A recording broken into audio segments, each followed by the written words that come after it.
وحين تستهل الصورة بكلمة سبحان، وسبحان علم على التنزيه. سبحان يعني تنزيه لله، والتنزيه معناها ايه؟ يعني ان ترفعه عن الحق سبحانه وتعالى ان يكون له مثيل في البشر، لا ذاتا فلا ذات مثل ذاته، ولا صفات فلا صفات مثل صفاته، ولا فعل فلا فعل مثل فعله. يبقى سبحان معناها تنزيه مطلق لله. عن ايه؟ تنزهه عن ايه؟ عن ان يكون له شبيه فيما خلق، لا في الذات ولا في الصفات ولا في الافعال.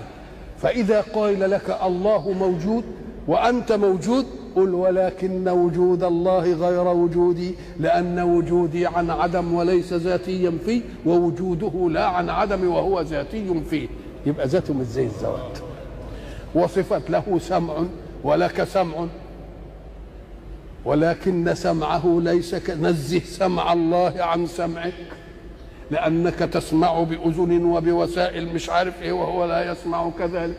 ونزهه أيضا في الفعل، فإذا قال الله فعل ذلك فلا تأخذه بمقاييس فعلك، ولكن خذه بمقاييس مين؟ أنه سبحانه منزه أن يشبه فعلك فعله أو فعله فعلك. إذن كلمة سبحان جاءت هنا تدل على أن ما يأتي بعدها أمر خارج عن نطاق قدرات البشر. فإذا ما سمعته إياك أن تقول وكيف يحدث هذا؟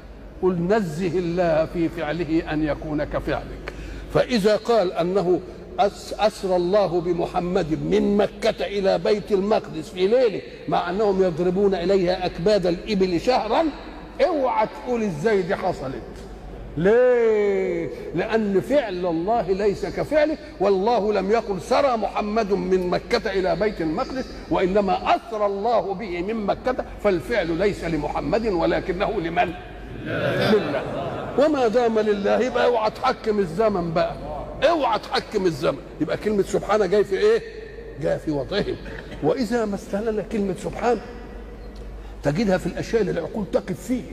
يقول لك فسبحان الذي خلق الأزواج كلها مما تنبت الأرض ومن أنفسكم ومما لا تعلمون. الأزواج قال لك الزوجين اللي هيجي منهم التكاثر. قال لك هو التكاثر؟ قال لك ايه التكاثر؟ بيجي بالزوجيه. في ايه؟ في انفسكم بنتجوز عشان نجيب ولاد، وفي النبات بنعمل ايه؟ بنلقح الانثى من الشجر بالذكر. ومما لا نعلم طلعت لنا الكهرباء سالب وايه وموجب، وفي برضه في الذره كذا. الله. يبقى كل حاجه فيها زوجين، ومن كل شيء خلقنا زوجين. فسبحان الذي خلق الازواج كلها. أم قال لك ايوه، لان خلقه الازواج ده كونك تجيب زوجين وصالحين على ان يتكاثروا الاثنين منهم كده ويطلعوا ويكبروا ومش عارف ايه. طب ما احنا قلنا زمان ان الصانع من ايه؟ يصنع كوبايات، فطلع شيء من عدم. كنا بنشرب كده ولا بنشرب في كوس صفيح ولا في كوس فخار، وبعدين عملنا ايه؟ بنور او كريستال او حاجه. قال لك ايوه، انما لما نعمل كوبايه تجمد على انها كوبايه، مش بنعملها صغننه كده ونخليها تكبر زي ما عملها الصانع تفضل زي ما. وما بنعملش كوبايه ذكر وكوبايه انتاي ونقول لهم والله هنسيبكم لبعض وطلعوا لنا كوبايات. فاذا فسبحان الذي خلق الازواج كلها مما تنبت الارض ومن انفسكم ومما لا تعلمون. وكل يوم العلم بيدينا ايه؟ بيدينا جديد في الايه؟ في انها ضروري، الموجب والسالب والذرات الموجبه والسالب، كل ده لا. الله. اذا فكلمه سبحان لا ياتي بعدها الا شيء العقل يقف فيه. فسبحان الله حين تمسون وحين تصبحون. تمسون ايه؟ ما كانت الدنيا منوره وحلمه كده، وبعدين تيجي ضلمه كده تبقى ضلمه ايه، وبعدين كانت ضلمه وبعدين تبقى ايه؟ الصبح ايه؟ فسبحان الله. اذا كل شيء له ايه؟ تقول عليه ايه؟ سبحان. سبحان الذي سخر لنا هذا وما كنا له مقرنين. كل شيء عجيب تقول ايه؟ تنزيها لله. احنا ما كناش رابطين الحيوانات دي جايه لنا كده. سبحان الله. وبعدين تذلل لنا، ويجي الجمل ينخ كده علشان ايه؟ يركب، والولد الصغير كده يجر الجمل ويحمله الحمل ويقول له ايه يقف، والمش عارف ايه. الله، ايه الحكايه دي؟ تبقى دي التسخير من مين؟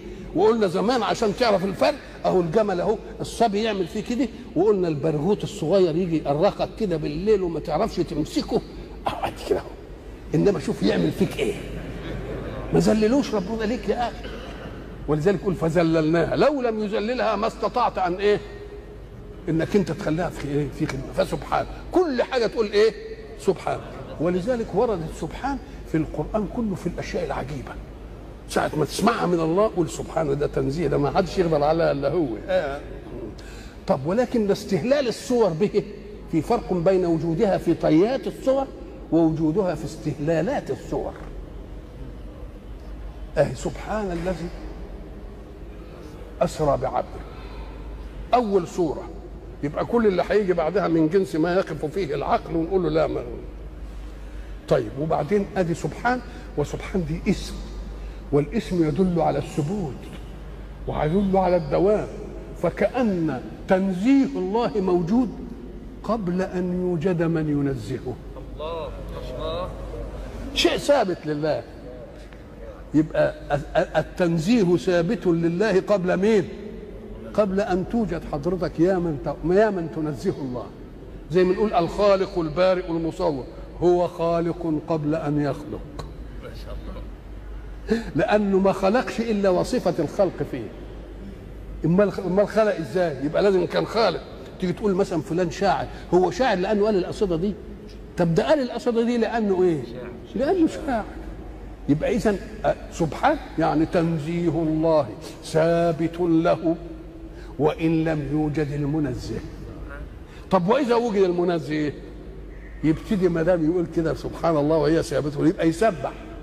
طب سبح لله ما في السماوات والأرض، ومرة يقول سبح لله ما في السماوات وما في الإيه؟ في الأرض. طب سبح وسكت، قال لك ويسبح لله ما في السماوات وما في الارض. الله، ما دام التنزيه ثابت لله بسبحان وان لم يوجد المنزه، وحين وجد المنزه نزه، فسبحت السماوات والارض وما في السماوات وما في الارض. وهل سبحت وسكتت؟ لا، ويسبح لله ما في السماوات وما دام الامر كذلك فلا تتقاعس انت ايها المكلف، فسبح باسم ربك الاعلى. وانتهي بقى من المساله.